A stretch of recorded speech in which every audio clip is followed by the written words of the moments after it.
രാജ്യത്തെ ദേശീയപാത വികസനത്തിന് ഏറ്റവും കൂടുതൽ തുക ചെലവഴിച്ച സംസ്ഥാനം കേരളമാണ്.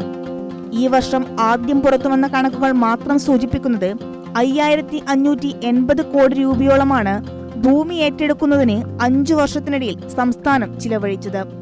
ഇത് കേന്ദ്ര സർക്കാർ തന്നെ പുറത്തുവിട്ട കണക്കാണ്.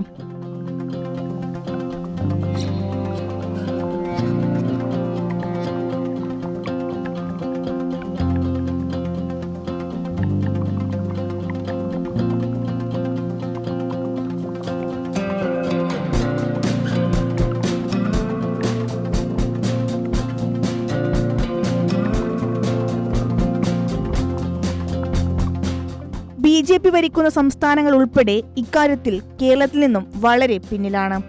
അതിൽ പ്രധാനപ്പെട്ട സംസ്ഥാനങ്ങൾ ഗുജറാത്തും മധ്യപ്രദേശുമാണ്. ഈ കാലയളവിൽ ഹരിയാന 3114 കോടി ചിലവഴിച്ചപ്പോൾ UP 2301 കോടിയാണ് ചിലവഴിച്ചത്. എന്നാൽ തമിഴ്നാട് ചിലവഴിച്ചത് 235 കോടിയാണ്. മിക്ക സംസ്ഥാനങ്ങളിലും റോഡ് വികസനം NHAI നേരിട്ട് നടത്തുമ്പോഴാണ് NH66 വികസനത്തിന് ഭൂമി ഏറ്റെടുക്കാൻ 25% ചെലവ് കേരളം വഹിക്കുന്നത്.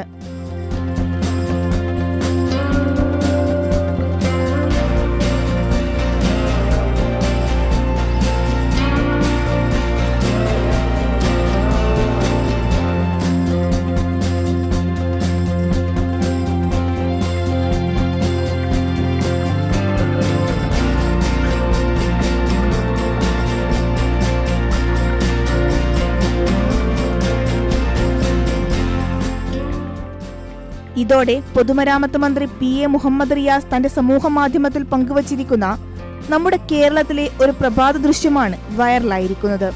ഇത് ഏതെങ്കിലും വിദേശ രാജ്യത്തെ കാഴ്ചയല്ല, നമ്മുടെ കേരളത്തിലെ ഒരു പ്രഭാത ദൃശ്യമാണ്. മലപ്പുറം ജില്ലയിലെ വട്ടപ്പാറ വളവ് നാടിന്റെ കാഴ്ചകൾക്ക് പുതുചരിത്രം സമ്മാനിച്ചുകൊണ്ട് ദേശീയപാത വികസനം അതിവേഗം പുരോഗമിക്കുകയാണെന്ന് മന്ത്രി ഇൻസ്റ്റഗ്രാമിൽ കുറിച്ചു. ഏതായാലും സോഷ്യൽ മീഡിയ വീഡിയോ ഏറ്റെടുത്തു കഴിഞ്ഞു. മലയാളികളുടെ ചിരകാല സ്വപ്നമായ ദേശീയപാത 2025 പൂർത്തിയാകുമെന്നാണ് പ്രതീക്ഷിക്കുന്നത്. രാജ്യത്തിന്റെ ചരിത്രത്തിൽ ആദ്യമായാണ് ഒരു സംസ്ഥാനം ദേശീയപാത വികസനത്തിന് ഭൂമി ഏറ്റെടുക്കൽ നടപടികൾക്കായി പണം നൽകുന്നത്. ദേശീയപാത വികസനത്തിൽ വിവിധ വകുപ്പുകളെ കൃത്യമായി ഏകോപിപ്പിച്ചുകൊണ്ടാണ് സർക്കാർ മുന്നോട്ടു പോകുന്നത്. മലയോര ഹൈവേ നിർമ്മാണം പൂർത്തിയാവുന്നതോടെ കാർഷിക വിനോദസഞ്ചാര മേഖലയിൽ കൂടുതൽ ഉണർവുണ്ടാകും.